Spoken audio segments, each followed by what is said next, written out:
When I work with parents, I say, if your child is on any social media platform, you should be on there. There's no way you can speak their language if you don't know what's going on those platforms that they're spending so much time on. You have to be empathetic to the world our children have inherited and they're living in. It's not their fault they live in a world where everything is about external validation. So the first thing is for parents to be educated. What is happening in the world today? We are simply in the fourth industrial revolution. Simple. Your child didn't cause it. They didn't come to the world and come with the coding for social media.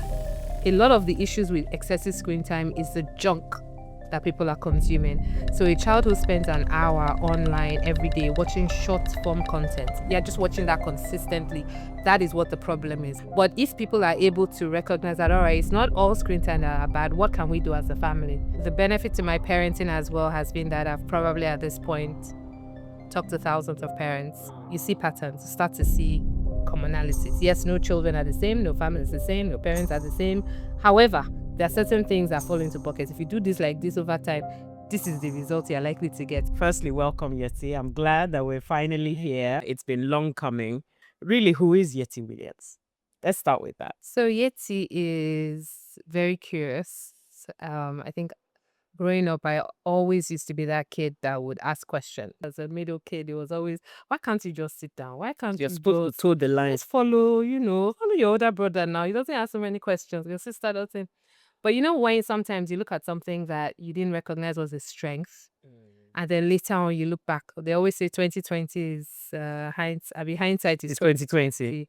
It's you're like, so that skill to always ask questions, to always try to do something different, to always say, why can't we? One of my mottos growing up was ask, what's the worst that would happen? Is no. But if there's a yes, if you don't ask, you wouldn't know. So those are some of the things that have shaped me childhood growing up. So when I became a mom myself, I started having lots of questions about the whole why. He says we can't read this way. He says we can't read it that way. And as I say, the rest is history in terms of all of those asking questions is what has taken me into a path where I'm very comfortable with change. In fact, the more exciting and changeable something is, the more interesting it is to me. It doesn't overwhelm me. I like change. I like things being dynamic. I like saying, oh, really? How do we solve this? What can we do about this? So to answer your question, who's Yetty beyond what I've done, titles, all of that? It's just somebody who's deeply curious, who believes that every problem has a solution. Right. Every challenge is to push you. And the question is, okay, what do you want to do with this challenge in front of you? It can either take you out or you can figure out how to scale it. And so if I go on, moving on from there, how do you go from studying economics and math in university to being founder of LagosMums, which really centers around parenting? So when I was in secondary school, it's very interesting. I look back now and you can draw the dots, you can connect the dots later. I really love that phrase of hindsight is 2020. But I think for hindsight to be 2020, you need to be reflective. You need to actually be looking at where you are, what has happened, what are patterns. I've always loved patterns. And so as a result, it helps me look backwards to say, even though I might not have known this at the time, the ability to connect the dots helps you later on really use that information to propel you forward. I had a teacher in primary school who was very negative. She purposely played games with students in her class. She would come in one day and say, this whole row, you're all dumb. I'm going to move you to the dumb row. Wow. Like things like that. She just used to mess with us psychologically. And this lady was supposedly my mom's friend. She's supposedly my mom. The words she would speak in class, she was very negative. And I think it's a function of part of what she might have been going through personally. Hindsight, you see that as well. So she would do things like that, come into class and say, none of you are going to get into secondary school that you want to go to. There are only 3 or 4 people in this class that are going to get into Queen's College or King's College. And she would always put her daughter in that list. And everybody else you're not going to get into. And she always played with the list. And I was never on that list of, but so it used to make me wonder, but this is my mom's friend now. That on holiday, we've even traveled. Oh, wow. It was a bit confusing. Like, okay, so if she's saying it, then does that mean it's true? This is not even just a teacher. A trusted teacher that's the family. If she's saying this. So it was very interesting, And I think it's a testament to the kind of mom you have. I say mom because, yes, dads can also be very hands-on, but fundamentally, I feel like the nurturing we get really comes from a mother. If she had believed what somebody else told her about the limitations of her child, me in this situation, it would have been a very different story. For sure. But because she decided to push through that, no, you can do this. So basically what happened was, went to school in the US, did my undergrad, worked for a few years, did my master's, continued to work, moved back to Nigeria, became a new mom, newly married, became a new mom. And I say, right, who says I have to choose between work or family? Who says I can't thrive in both? So basically started doing all this researching, asking questions, I remember, let's go back to when I was a kid. I was always asking my mom, why? Yep. So I became a new mom. I was like, no, there are certain things I won't do the same way. It's not about judgment. Right. It's being practical. There are certain things I didn't want to repeat in my motherhood, in my raising my children, in my marriage, and all of that. So started writing. I've always been a writer. And during my extended maternity leave with my second child, newly born and a 2-year-old, I took an extended maternity leave at home. During that time was when I started blogging, what is now LagosMums. And so I started writing about motherhood. I'm like, I'm sure there are other mothers that have questions about this whole work-life balance, how to do it, what does it mean? Back then, everything online was US or UK, nothing that was speaking to me as a mom in Nigeria, in Lagos. So I said, okay, let me just start to this blog. What will I call it? LagosMums. Registered the domain and started blogging. So I wanted to talk about your own evolution also from the analog life that we all grew up in to the digital era. So our generation were the ones who have tasted both, and our generations are the one who had to adjust to both, and also had to adjust to being digital parents, to be honest. And I see that, even your evolution as well with Lagos Moms and transitioning into digital parenting. So what is that exactly? So when I started the blog, like you said, it was totally just writing, and then I had built in a forum onto the website that facilitated community conversations. Then that was everybody going into chat rooms online, online chat rooms and everything. And I was like, well, this is pretty cool. That, we were able to connect with people from different parts of the world, well, mostly Nigeria then, and chat online. I started blogging as a total hobby in 2011, 2012, something like that. And then I think it was in 2014, I said, there's really something here. 2012, 13, I think I was like, there's really something here, but I didn't know what exactly this meant. And the day it hit me was when a series of events happened. So I think I went to the GT fashion fair and I was walking on the road and a couple of ladies saw me and said, oh, you're the Lagos Moms. We read your blog. And I think then I keep saying we're older than Instagram. So then Instagram had just come out. I was like, what's this platform? I tapped into it. I said, this social media is going to be quite amazing or different. So what I just did was, all as they're coming out, I will sign up with my brand at LagosMums on the different platforms. Okay. Figuring it out. Yeah. Instagram came. I was like, this is pretty cool. What's this thing? I think you just do picture, put it. So I started teaching myself. I tried to hire somebody one time to do it. I feel like what he did didn't. So I said, you know what, I'll figure this thing out myself. The early days we were growing by like 1,000 people per month. Wow. But then it was much easier. Algorithms hadn't gone crazy the way it was. So if you put in people that were seeing it because they saw it and they told their friends. Now there's so much more going on behind the scenes. But anyway, so that's how that started. And then I got a call from an agency, maybe a year or two into running the blog. And they said, oh, that we've been watching you. And I'm the first Nigerian blog set up just for parenting. We don't do anything else. We don't talk about lifestyle. We don't talk about factors. It was all just motherhood, parenting, blah. And that we've been watching you. So we'd like you to send us your rate card. But to me now, I had no clue what it was. I said, let me get back to you. I said, what is it? Never say no. Let me get back to you. I'll circle back. I said, let me get back to you. So I'm like, what is a rate card? He said, oh, it's what you charge for this.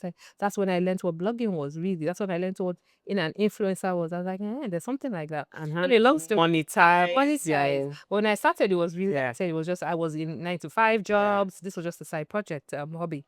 So I created what I call my very first race card. In fact, when I see it, I'm going to frame it one day and put it, because it was an Excel table. I just put some names. I put a figure that I thought was big then, and they're like, "Sure, send us your invoice." And the client ended up being Procter and Gamble. Oh, It was wow. when they were coming to open their factory Oh, in in Nigeria. Nigeria, and they wanted me to let my moms here know that the Right. products are just as good as if they were shipping it in. Because back then, if you wanted to bring your things in, you would get containers. Sure. Remember when I would have my kids, how you will buy All Pampers, sorts, yeah. Pull-ups for Formula. and load it on a ship, send it in. So like, we want them to know that these products are just the same as they would abroad. So we'd like you to tour our new factory. We'd like you to write about it on your blog. And that was what my first brief was. And I was paid to do that. And I thought, this is really interesting. Like, who would think that something I just started could be something that would lead this? So as they say, the rest is history. From there, I started to say, okay, what is it? What is blogging? What is influencing? What does that even mean? Then I happened to run into the few ladies who would say, oh, we read your blog. Thank you for helping us figure out how to make it work, how to be better at disciplining, blah, blah, blah. And then they'll start asking me questions about motherhood. And then I froze because I was like, I didn't say I'm an expert too. But that really made me ask a lot of deep questions about myself, saying, this is one of the first things I've done that I really enjoy. I didn't see it as work. I love doing it. So then the whole journey of learning to become a certified coach, how do you really help people? If people are looking at me to help them with motherhood decisions, surely I need to know something more than just my parenting style. So that's how that whole journey started. And then it's become a full-blown digital company that content is one of the things we do, but we work with brands, we work with different schools, we do so much more. And I look back and I think nobody could ever have told me that this is what LagosMums would evolve to become something that's a global movement. It's really not just Lagos and it's not just Nigeria. And then within working with a lot of moms, families, repeatedly challenges with screen time would come in. Challenges with online. What do we do? The children today, the information they're exposed to. So that was recurrent. I started having parenting web seminars. I remember the very first one I had was in 2014. I thought maybe I'll get 20 moms to come around, just talk about parenting. The topic then in 2014 was raising a global citizen. So even then it was so, if you hear that today, you're more like, yeah. It's normalized. What's this? What does that mean? What's the global citizen?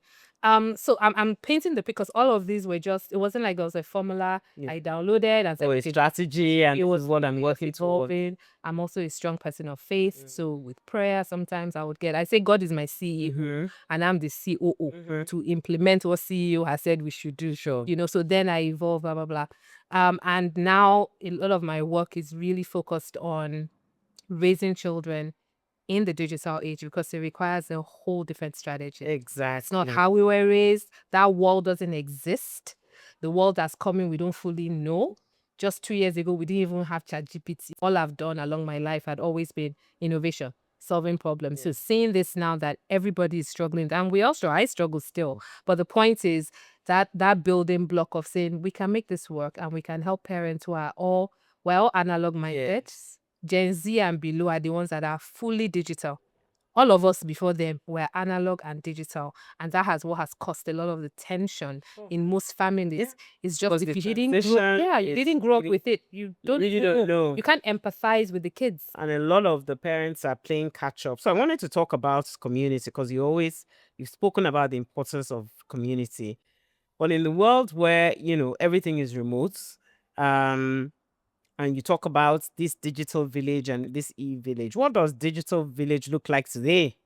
And how can our parents leverage the community both online and offline? Because there needs to be a balance. You know the African proverb that says, it takes a village to raise a child. I've coined it. In fact, our tagline on the LagosMums website is, it takes an e-village to raise a family and children today, because we're all online.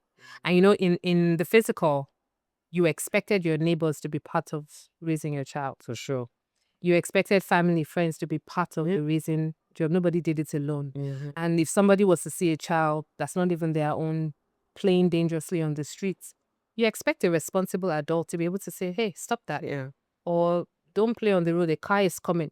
There was a bit of that. Right now, we're all much more closed in, Yep. myself, my children. When it comes to the communities we live in today, a lot of what's happening in our lives has evolved to online. Now, if you are not equipped to recognize the red flags that something inappropriate is happening online, that's a huge space a lot of parents, caregivers, adults are leaving wide open, because I should be able to see my friend's child maybe put a comment online, do something online. That's a red flag. And I'm able to tell my friend that, wow, I'm noticing what XYZ is Or I'm doing able to online. even challenge the child as you would in the Exactly. physical. In the physical. That, hey, call them out Yeah, that what's going what on? you're doing is, What you're posting. is- And if you're not on those platforms, there's no way for you to know. Which is why when I work with parents, I say, if your child is on any social media platform, you should be on there. You absolutely need to be on there, because there's no way you can speak their language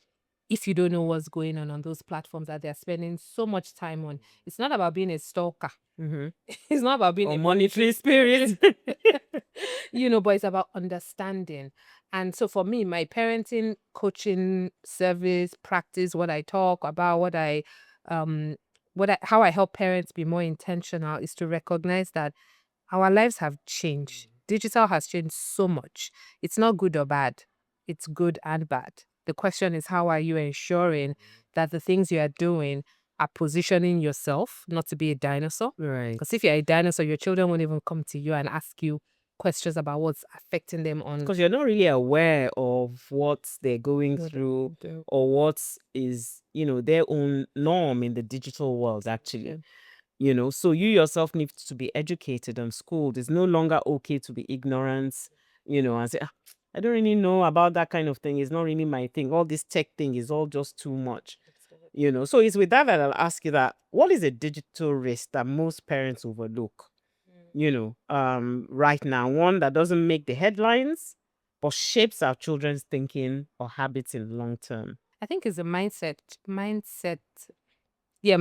shift that is happening in our children and parents don't recognize. Okay. So you can live in Lagos, your child lives in Lagos, you live in GRA Ikeja, you've never left the shores of Nigeria, but your child's mindset is totally foreign because of all the content that they've been consuming that has shaped their mindsets. And that's one of those, when they say they're little foxes that you don't know are there, that is it.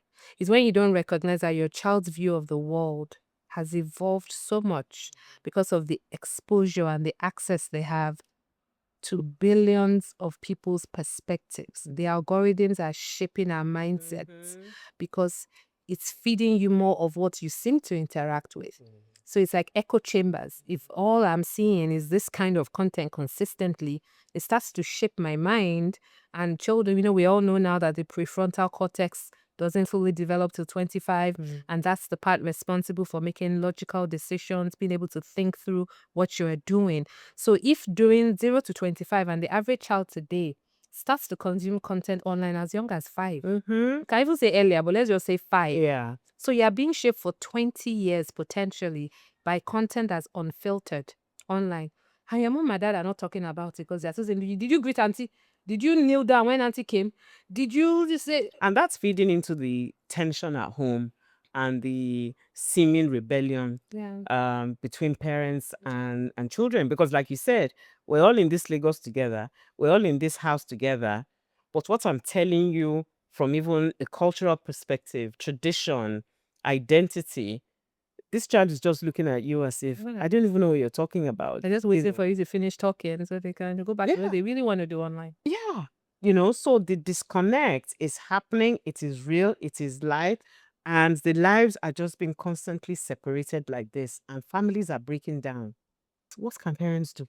So that's what I'll say is the hidden things. Yes, cyberbullying is real. Yeah. Yes, children I am accessing inappropriate content is real. Yes, we know all of those concerns are real. However, this silent one is this one of different mindsets. And the first thing is to be aware of it. When I use a framework in my coaching, which is I have 3 E's I use, which is that parents have to be educated about what's happening.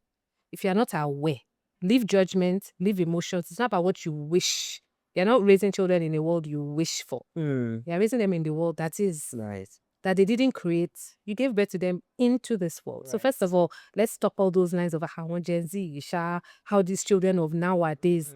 I hate that thing. In fact, in my book, I refer to that nowadays concept. Now, this children of nowadays, how did they become like this now? They didn't drop from the sky suddenly like this. So I think we need to be very careful with those lines of starting to weaponize generations. I feel like there's a bit of that weaponized and demonize. Yes, boomer, oh X, oh Y, oh Z, oh alpha generation, as if we're a war. Like, and by the way, I love patterns. I love going to the original creation of something. So even when we think about all these generations that we talk about, Gen Z, gender, where did it really start from? Started from marketing. So it was when they're doing market so that they can segment how a group of people, the similarity, they react. So we called it. That's how we started. Now we have turned it into a badge of honor. Me, I'm Gen Z. You are Gen Boomer. You know what I mean? So I think it's important to understand where we come from. So the first thing is for parents to be educated. What is happening in the world today? We are simply in the fourth industrial revolution. Simple. Your child didn't cause it. It wasn't someone in the village that caused it. We are just in the fourth industrial revolution. If you understand that for what it is, that means that things need to shift. Yeah. So it is what it is. It is what it is. Yeah. Secondly, we have a lot of research now where you don't have to make the same mistakes as before. Now the same technology has allowed us to see all of the research of what tends to lead to better outcomes in families, in communities. Emotional intelligence is more important than pure IQ. So education. The second one is, if you know all of this stuff, then what? It's supposed to make you empowered to make the right choices. And it's supposed to help you empower your children to make the right choices. But you're coming from a place of knowledge, why this is important, what we should be doing in a world where the power we hold in our devices is something your grandfathers could never have imagined. But are you abusing it or are you benefiting from it? So that empowerment is very important. And the last E is for empathy. You have to be empathetic to the world our children have inherited and they're living in. It's not their fault they live in a world where everything is about external validation. Right. They didn't come to the world and come with the coding for social media. It is the world they came into that had social media. And I dare say we failed the children by giving them access to something they So should powerful. never. I don't think we realized at the time. It was just, oh, what's this thing and whatever. But my point being, so do you see what education does? If a parent understands this, it's not about judging the kids. I don't mind them. All they know how to do is to be pressing phone. That's what that's what they were raised into. And these things seem very subtle. But when you change the way you talk to your children, you suddenly see that there's more connection. It's less of a struggle. Yeah. So that tension there. Yeah, that tension, it won't fully go because we're just different generation. We think differently, but at least it's reduced. And then you're coming from a place of informed. This is why I'm saying you should have screen time. This is why I shut down the devices at night. This is why your phone shouldn't go into the room with you at night because of the blue lights that got on the phone that affects your melatonin. Therefore, you cannot sleep. They want to understand. Because they are a Y generation. They ask the question. They're curious. It's not just like us where it was because your mother said so. So you're right in terms of understanding the times. You yourself being educated and empowered. So you're going in with informed decision making and conversation. And also the empathy of understanding the signs of the times or the things of the time. Because really, and you and I have spoken about this before, the series that we saw a few months ago, Adolescence, and how for the parents, it was completely mind-blowing. Parents were afraid. And like in the movie, oh my God, the consciousness that my kids actually live in a different realm. We're in the same house, same room, same state, same country, as we said, but we're in different worlds.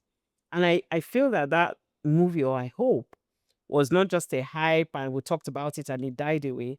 I'm really hoping that a kind of influence, particularly for us parents, I'm hoping that there was a mindset shift. What is your experience of the fallout of that series globally? I'm smiling because as humans, we were very reactive. Everybody was like, "Oh my God, adolescents!" And all the emojis. What do all these emojis mean? And I said it now, you all died down. When last did you hear about adolescents? So before adolescents, there was a show called Social Dilemma on Netflix. Yes. Did you watch it? Yes. Have you watched the series Black Mirror? Not yet. My kids have, actually. Okay. So my point is, media showcases what is happening in the world. Right. There'll be moments of things that hits big in the media space, but does that really change behavior? Yeah. I'm not sure how much. There's a lot of fear, emotions. It Watching was that very movie. fearful. Oh my God. Everyone's, have you seen all the parents? All of us were like, However, that pointed out one aspect of it. not to scare parents, but the reality is that show talks about one aspect of the negativity of the online world. Just one. There are multiple. I don't even know if we have the time today to talk about some of things. There are so many dark sides and effects of what's going on online. So I'm not saying those are not great, but let's remember that media, it was entertainment. Yes, it was based on a story, but it was entertainment. So for me, I'm not particularly moved by it because another movie will come out in 6 months that we'll all talk about. Oftentimes they say that media, though, and storytelling is a reflection of, what's happening in culture, what's happening in society, and of course, storytelling, in different forms, seek to educate us, give us awareness, and as you said, hopefully behavioral changes. But I feel that onus or responsibility is on the consumers of whatever that content is. And for us as parents, what we've done with that individually. Yeah, and I think that's what I'm saying is that while the movie was jarring, the question is what behavioral changes have actually happened as a result. And unfortunately, we're fighting something that's bigger than individuals. It's bigger than my family. It's bigger than your family. It's bigger than individual units. We need regulation on a broad brush that's going to protect the most vulnerable. And we haven't had that. Everybody was learning. Everybody was essentially the guinea pigs of, if you think about the guys who created these platforms, back to understanding. There's something I like saying, or a phrase I came across, who knows when, but I love it, which is, if the purpose of a thing is not known, abuse is inevitable. So if you don't know who was behind these platforms, did they create it with some great grand, it's going to help humanity, or was it just a bunch of college kids who coded something and thought, hey, this is pretty cool. Yeah. And oh my goodness, everybody likes this. Oh wow, we have so much power from data. Yeah. Wow. So we can start to shape people to do what we want them to do. Wow. When we understand that, do you know what I mean? It's less not what I'm looking for. You realize that you're not good or bad. Right. It is the system that has come out and exposed us all to this. Do it. So I believe that we need regulation. We need laws that will actually protect people. And I think we're getting there. Yeah, because Australia, even this morning, because Australia had announced that they were going to, have a ban on social media access for kids under 16, and of course Instagram, TikTok, etc. But today I was reading just before we came together that they've now added YouTube to it. And YouTube is now fighting it that no, we're not social media, it's video, it's this and that.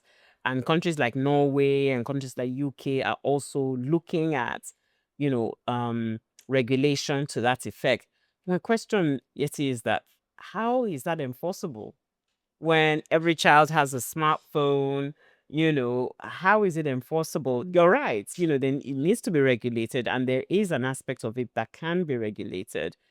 But realistically, how? Yeah. So I feel like it's one of those things. It's almost like the big tobacco moment. When you read back now, you're like, how was it that I know when I'm talking to my children, they alarm. I said, yeah, on the plane, people smoked everywhere you went to. But the people who lobbied and lobbied for decades that, what, we need regulation, they play the long game. Exactly. So I feel like it's similar, because now anybody, I'm not a smoker, but anybody who buys it, it says it on It's right there. So as you're buying it, you are aware of this thing you're buying. Beware. Buyer beware. But when you look back when it started, they did like it was cool. It was great. In fact, I remember being an 8-year-old child in primary school where they talked to us about 8 or 9, something like that, about the dangers of smoking. My dad was a smoker. I was on his neck until he stopped smoking. Initially, he used to hide outside to smoke because you went to smoke outside, Abby. The peace for him was when he stopped smoking.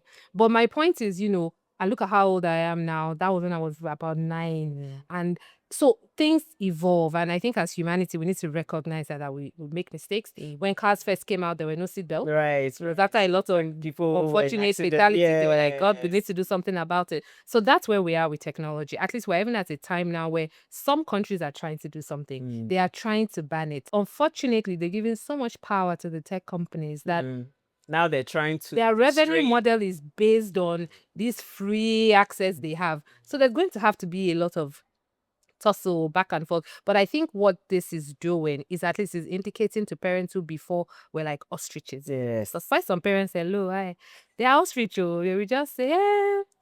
But they say this thing is good for the children. And they are learning how to, and the age where digital babysitter, exactly, digital soother, exactly. We go somewhere, go to a restaurant, but everybody has their devices in front of them. 3-year-old, 5-year-old, you all have your own, Say, does any parent buy drugs and put it on the table and say, "Wah, Jadi, don't take too much, but here."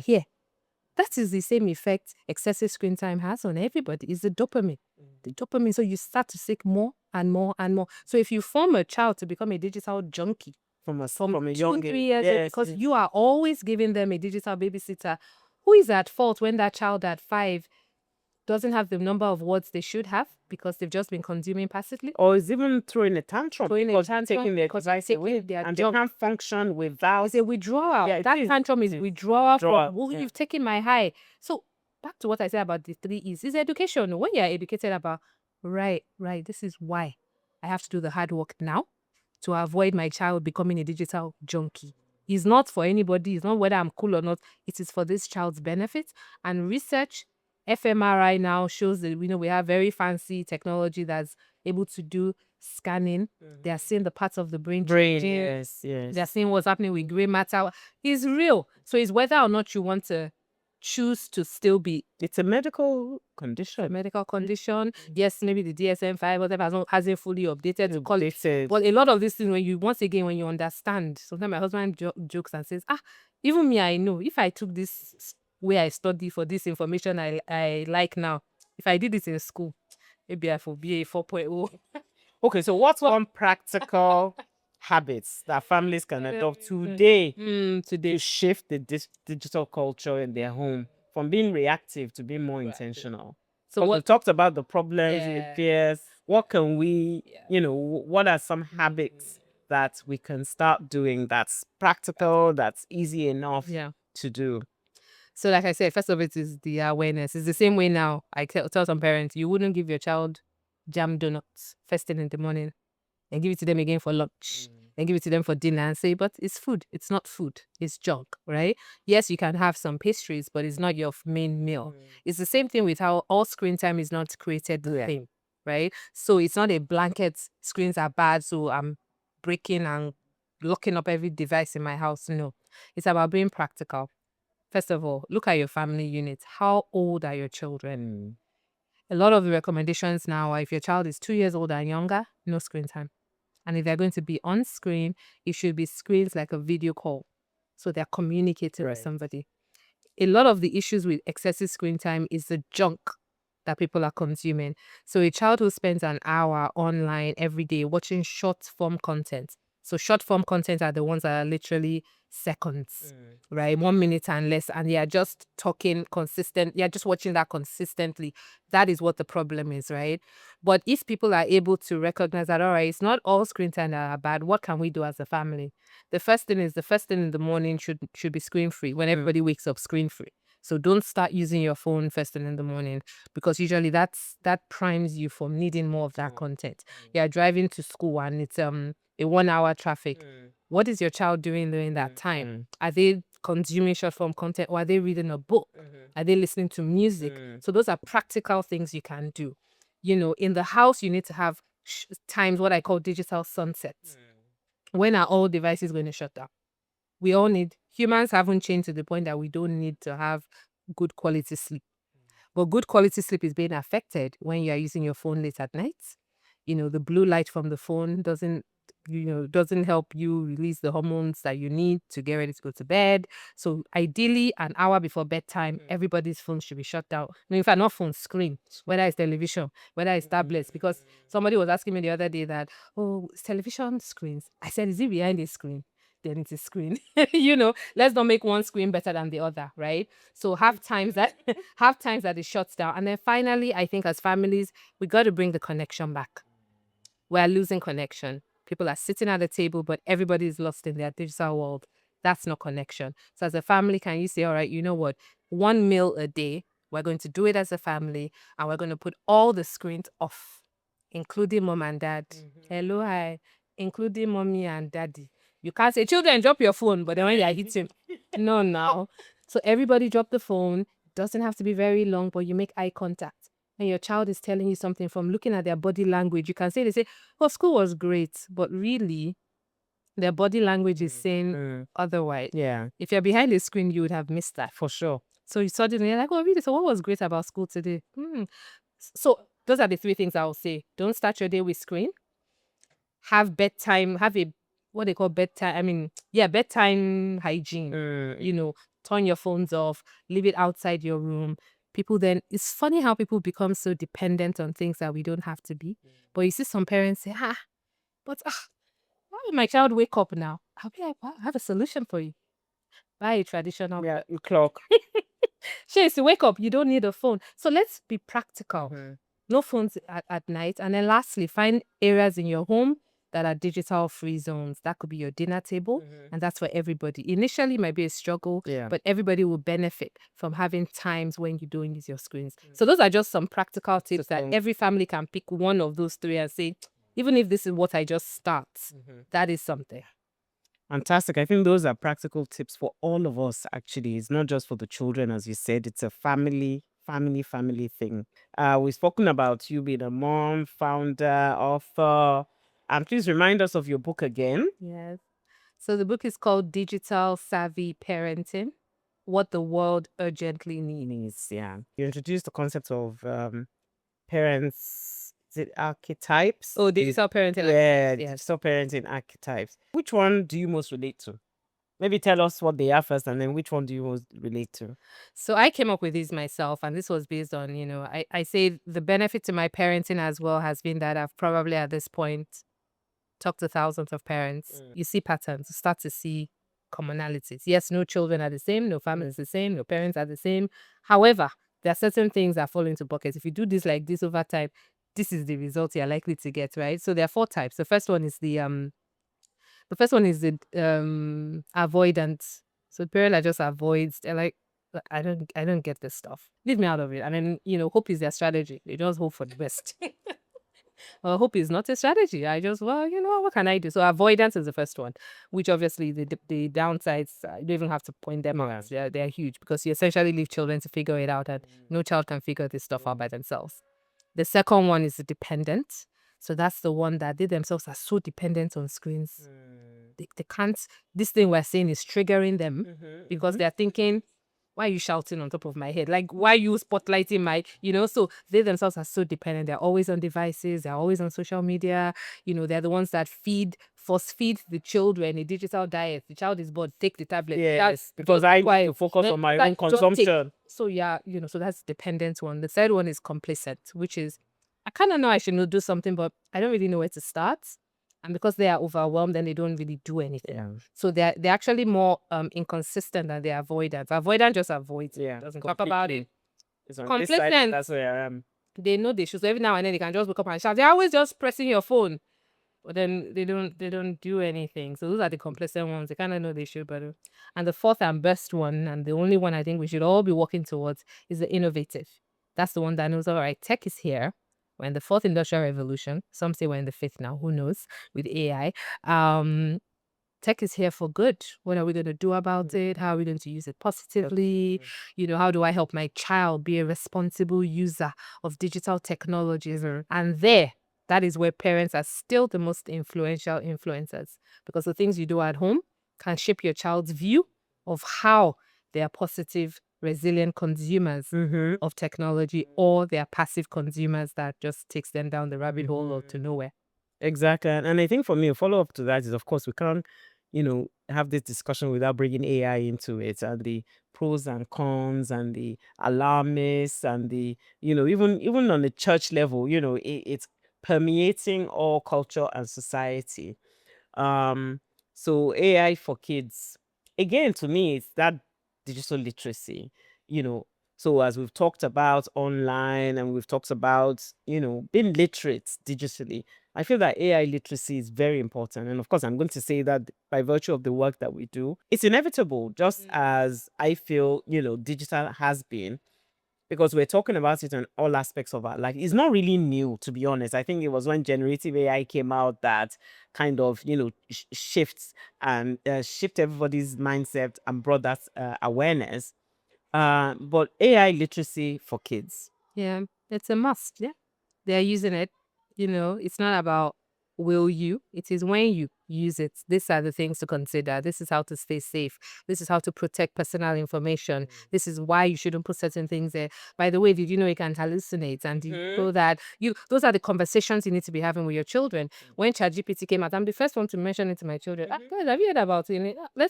So suddenly I was able to help form their usage of it, because mom herself is innovative. Me too, I'm Go on, you keen want to now. educate yourself and empower So yourself. by the time I'm talking to them, is look at this thing, but guys, we have to be careful because da da da da da. These are the dangers. This is the downfall. This is the effect on you potentially long term if you start to rely on it. Even some adults now, some people almost cannot send an email without asking Oga ChatGPT, improve this email for me. So we're all forming a level of dependence. Yes. But it's when you're aware, you're able to sometimes say, let me even send an email without myself. using ChatGPT to change it. Now, so I think this literacy, everybody has to be informed. Like you said, AI has been around with Siri is AI. So AI has been around for Alexa, everything. It's this generative one that One can that- create, yes, that has changed yes, the game. And yes. it's becoming sharper and sharper. I've been able to create small videos using the prompt. Yeah. Everybody now is a prompt engineer. engineer. You know how to put the right prompt on more the things you will get. So once again, I'm somebody who embraces things. So I don't see it as a problem. I'm not fearful. I'm not like the world is going to end. We've been saying the world will end for a while. So I'm not sure AI is what is going to end the world. My point is, it is here. It was created by humans, and I dare say that if we look at it as a positive tool, we can start to shift certain things. For example, this takes us in a slightly different direction, but there's such an opportunity right now for the continent, the global south, to be creating our own content as being fed into AI. Exactly. The database out there, most of them are Western, and that is what is being used to generate a Well, blog. that's what Slick City has been doing for a number of years, actually, that, what is being fed. And so it's before it became a thing, it had been his own personal crusade, actually, over almost a decade, actually, that AI of African content or descent and narrative and messaging needs to be fed out there. And he has been doing that successfully, I dare say, in ensuring that we are represented, So that's what we were talking about, the African narrative. That really has to come into it, as you've said, in terms of how we use it to also, shift the perception of us as a people, a culture, and a continent. And I'll add to that, because part of the work that I'm trained in cognitive behavioral therapy, mental health first aid, and cyberpsychology. And what all of that means also is I love the interventions that are usually deployed when it comes to mental health. Lots of them are Western. Mm-hmm. Once again, not good or bad, but we have to recognize that we have lived experiences, we have cultural nuances, we have to be informed. And especially in a world now where everybody is relocating, it's a global world, people are using AI for their therapists now. That's the truth. People are Yes. using it. What are they? Does it understand the context? So something in Nigerian who has just moved to Scotland is struggling with and goes to see a therapist who's fully Western.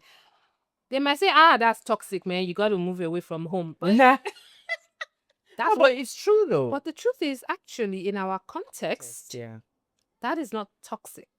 Yes, we could improve the way we relate to each other, but it's not toxic. So it's so important, especially with this mental health that we're looking at, the issues with mental illness that are on the increase. Depression, for example, is predicted to be the leading cause of disability like 2030, which is around the corner. So what does that mean? How are we intervening in terms of those things? So I think when we talk about AI, when we talk about how we can actually use technology to solve the problem of the world and specifically the global south. I think we're at a pivotal point, and it's how we, it's this pendulum.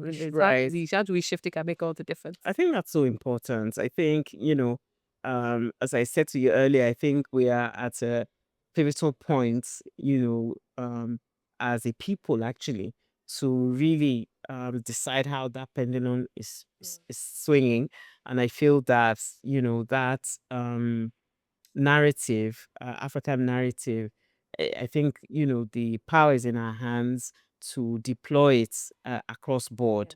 It's not just the music and Afrobeats and whatever.